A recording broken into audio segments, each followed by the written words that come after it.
Welcome in, everybody. Today we're going to be taking a deep dive into something pretty powerful, I think. Yeah. Tools for dealing with grief. Mm-hmm. We're looking at 50 journal prompts, Okay. and they all come from a blog post called 50 Journal Prompts for Grief. Right. Pretty straightforward title there. Makes sense. It's from a company called LeStallion.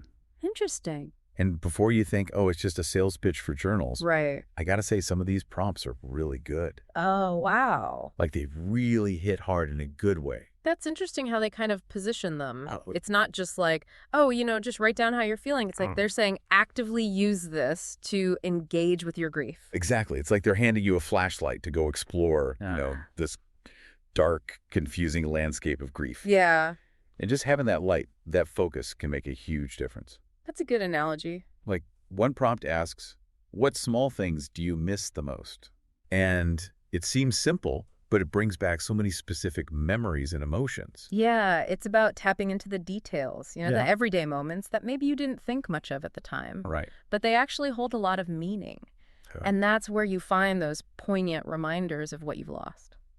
Okay, so let's dive into the first category of prompts here. It's called reflecting on your loss. Okay. And it's not about dwelling on sadness. Right. It's about actively remembering and processing what happened. Yeah. One prompt asks, how has your life changed since your loss? Mm. And I think that's really good because it makes you think about all those ripple effects of grief Yeah. and how it touches every single part of your life. It's acknowledging that grief isn't just this internal thing. Right. It reshapes your world, Right. your relationships, your routines, how you see yourself. Everything changes. There's another one that asks, how would the person you lost want to be remembered? Oh, wow. And that one really struck me because it shifts the focus. Mm-hmm. You're not just thinking about your own grief. You're thinking about their legacy, Yeah. how they would want their story to continue. It's such a powerful way to connect with them. Yeah. And find some guidance in their memory. It's not Exactly. just about your pain. All right. It's about how you can honor their life and keep their memory alive. And that leads us to the next section. It's called processing difficult emotions. Okay. And this is where things get real. Oh. These prompts help you acknowledge all those messy, overwhelming feelings that come with grief. Right. Because it's not just sadness. Right, exactly. It's anger, guilt, confusion, Yeah. even numbness sometimes. Wow. One prompt asks you to describe the physical sensations of sadness. That's interesting. And that's fascinating to me Yeah. because it's saying grief isn't just emotional, it's physical too. This whole mind-body connection is really important with grief. Right. If you pay attention to the physical sensations, you learn a lot about how it's affecting you. Like tightness in your chest or heaviness in your limbs. Yeah. Changes in your appetite. All of that. And then there's one that asks, how do you express your grief to others? Ooh, that's a good one. This is so important Yeah, because communicating when you're grieving can be so hard. it really can be. Everyone grieves differently, and sometimes finding the words is just impossible. Right, and there's no right or wrong way to communicate it. Yeah. Some people need to talk it out. Some people express themselves creatively. Some people just need time and space. Right. So this prompt is all about finding what feels most authentic and supportive for you.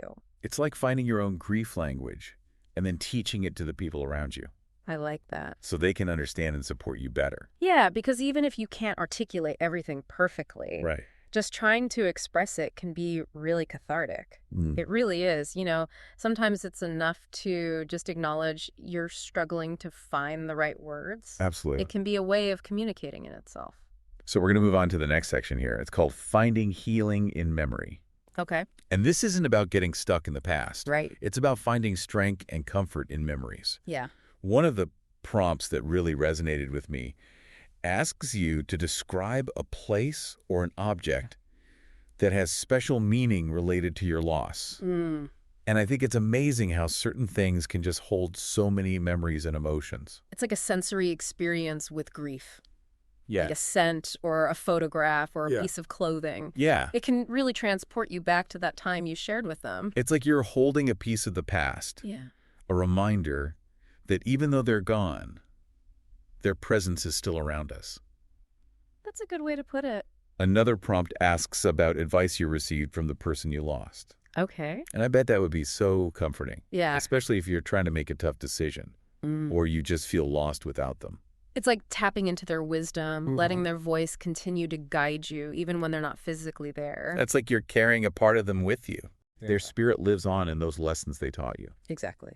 Okay, so now we're getting to a section that's all about looking ahead. Okay. It's called Exploring Hope and Renewal. Interesting. I know it sounds strange to talk about hope when you're grieving, Yeah. but these prompts are about finding those little glimmers of light in the darkness. It's about recognizing that even when you're in so much pain, Yeah. there's still hope. It might be small at first, but it's Yeah. there. It's a reminder that healing is possible Right. and that joy can come back into your life. And there's a prompt that asks, what self-care practices bring you comfort? Oh, that's important. This is huge. Yeah. Because grief can be so draining, Mm. physically and emotionally. It really takes a toll on you. So self-care isn't selfish. It's essential. I agree. It's about taking care of yourself, giving yourself compassion. Yeah, whatever helps you replenish your energy. Exactly. Whether it's a long bath or listening to music or just being out in nature. All It's like putting on your own oxygen mask first. right. You can't help anyone else if you're not taking care of yourself. Exactly. And that brings us to the final section. Embracing the journey of healing. Okay. These prompts focus on that long-term process of grieving Right. and the importance of being kind to yourself along the way. It's understanding that healing isn't a straight line. Right. There are going to be good days and bad days. Mhm. It's about being patient with yourself and honoring your own pace. One prompt asks how your grief has transformed over time. Interesting. And that's such a powerful question Yeah. because it makes you reflect on how far you've come. Mm-hmm. And it helps you see those little shifts that have happened. Because even though the pain might never go away completely, Right. it can change. Yeah, it might become less sharp.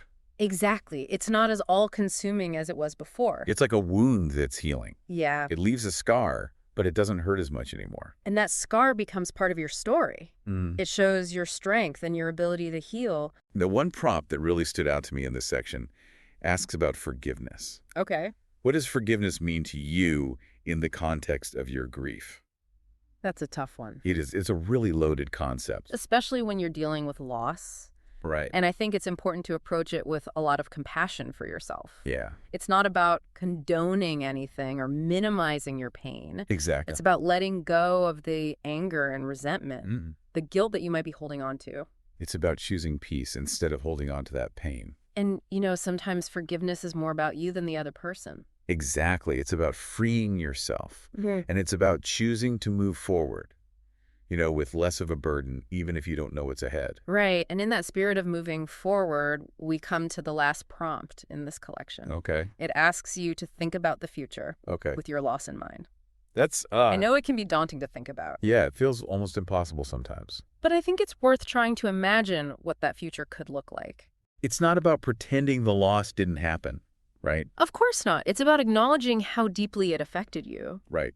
But you can still dream and hope and create a future that honors what you lost. It's about carrying their memory with you in a way that feels right for you. Exactly. Maybe it's keeping up a tradition they loved, Mm-hmm. or supporting a cause they were passionate about, Yeah. or even just sharing stories about them with other people. It's about keeping their spirit alive in the world, Yeah. letting their legacy inspire you and shape who you become.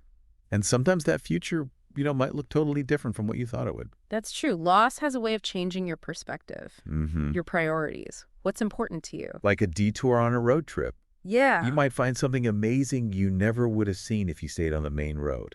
And sometimes those detours lead to the best destinations. Exactly. So as we wrap up our deep dive into these 50 journal prompts for grief, Mm-hmm. I just want to say these are tools, Yeah. invitations to really explore your grief. Use them in a way that feels right for you. Be messy, be vulnerable. Yeah. Be honest with yourself on the page.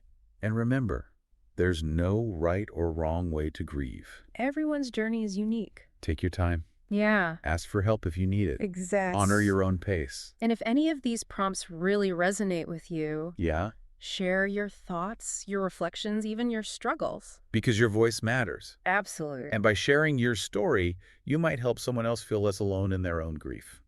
That's what it's all about. Thanks for joining us on this deep dive, everyone. It's been a pleasure.